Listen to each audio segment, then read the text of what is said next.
Egypt announced that it does not want even a single Palestinian in the country. With the potential for an influx of Palestinian refugees from Gaza on its northern border, Egypt's President Abdel Fattah el-Sisi has restated his nation's enduring opposition to allowing the resettlement of Palestinians from Gaza in the Sinai. Given the current changeable situation of the crossing, the coastal enclave is now entirely blockaded. El-Sisi emphasized that Palestinians should resist any attempts to compel them to leave Gaza. He stressed that the Palestinian cause is cherished by all Arabs and encouraged Palestinians to stand resolute and remain on their own land. Egyptian Member of Parliament Mustafa Bakri conveyed to Saudi-owned Al Arabiya TV that Egypt has issued warnings to Israel and other international actors, declaring its readiness to oppose any attempts to resettle Palestinians in the Sinai.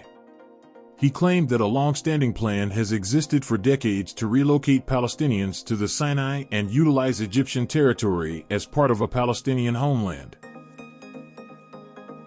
The initial closure of the crossing took place nearly 3 days after the Hamas faction, which governs Gaza, initiated a large-scale offensive against Israel that remains ongoing. It seems that the crossing will remain closed indefinitely due to the increasingly dangerous situation, with the Israeli bombardment of the Gaza Strip having an impact on the Egyptian side of the crossing. The U.S. government has recommended that its citizens in Gaza relocate to the southern region near the Rafah border crossing with Egypt in preparation for the reopening of the crossing. The United States collaborated with Egypt, Israel, and Qatar in an effort to partially open the Rafah crossing for a limited period with the aim of enabling Palestinian Americans to depart.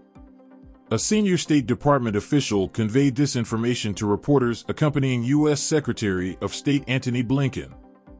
However, it remained uncertain whether Hamas would permit access to the crossing or if any U.S. citizens managed to leave. It's not clear at this point whether the United States would make another attempt to facilitate the opening of the Rafah crossing. U.S. State Department said, "We have informed U.S. citizens in Gaza with whom we are in contact that if they assess it to be safe, they may wish to move closer to the Rafah border crossing. There may be very little notice if the crossing opens, and it may only open for a limited time."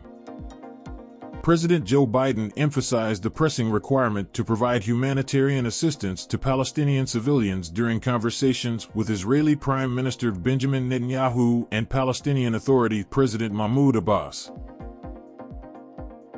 There have been reports suggesting that Israel may have targeted the Egyptian section of the crossing. Israeli news sources have also indicated that the Israeli side had issued warnings that it would attack Egyptian trucks transporting fuel and other provisions to the Palestinians in Gaza. A humanitarian crisis is on the brink of unfolding, which is expected to have repercussions not only on the Palestinians, but also on Egypt. Egypt is already grappling with economic challenges and might struggle to accommodate an influx of more refugees.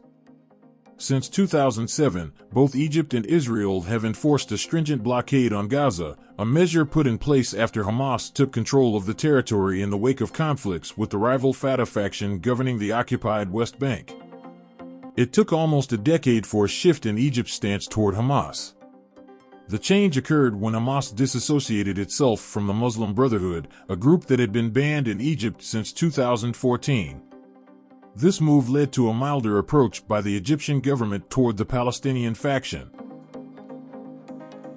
Egypt and Israel have been technically at peace since 1978, maintaining robust diplomatic and economic ties. However, the Egyptian population has frequently clashed with successive Egyptian governments over the issue of normalization with Israel. Many Egyptians view Israel as a colonizer of Palestine since the 1948 war, an oppressor of the Palestinian people, and a former occupier of the Sinai Peninsula. Former Egyptian President Hosni Mubarak once asserted that Israel had a scheme to relocate Palestinians to the Sinai Peninsula in exchange for reducing part of Egypt's debt, which is now estimated to be around $170 billion. Presently, Egypt is hesitant about hosting large numbers of Palestinians in the Sinai due to concerns about potential instability in a prominent tourist destination, particularly if Palestinians were to launch attacks on Israel from Egyptian territory. A substantial Palestinian presence in Egypt could lead to discord between Egyptians who endorse peaceful relations with Israel and those who harbor animosity toward the Jewish state. Jamal Abdel Nasser, the second president of Egypt and a prominent leader of the Arab world during his time, had a significant and complex policy towards Palestine. Nasser was a key figure in advocating for Arab nationalism and pan-Arab unity. His approach to the Palestine issue was influenced by his commitment to these principles and his desire to unite Arab states against what he saw as colonial and imperialist forces. Nasser was a strong advocate for the rights of the Palestinian people to self-determination and the establishment of an independent Palestinian state. He supported the idea that Palestinians should have the right to determine their own political future. He vehemently opposed the existence of the State of Israel, which was established in 1948. He viewed Israel as an illegitimate entity and a symbol of Western imperialism in the Middle East. Nasser's government actively supported Palestinian resistance movements against Israel. Nasser's decision to nationalize the Suez Canal in 1956, a crucial waterway controlled by British and French companies, led to the Suez Crisis. During this crisis, Israel, along with Britain and France, launched a military operation against Egypt. Nasser emerged as a hero in the Arab world for his defiance against these Western powers. Nasser's role in the lead-up to the Six-Day War in 1967 was marked by tension and crisis. The war resulted in a swift Israeli victory, leading to the occupation of the West Bank, Gaza Strip, and other territories.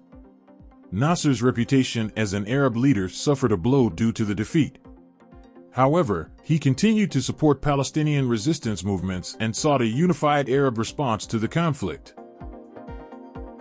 Currently, Egypt supports the establishment of an independent and viable Palestinian state alongside Israel, based on the pre-1967 borders with East Jerusalem as its capital. This two-state solution is seen as the path to a just and lasting peace in the region. The country has consistently advocated for a negotiated settlement to the Israeli-Palestinian conflict. It emphasizes the importance of direct negotiations between the parties involved, leading to a comprehensive peace agreement. Egypt, like many Arab and Muslim-majority countries, has expressed concern over issues related to the status of Jerusalem and has supported Palestinian claims to East Jerusalem as the capital of a future Palestinian state. However, in the current situation, influx of refugees to Egypt that exceeds its capacity will put a lot of pressure on this country in economic and social aspects.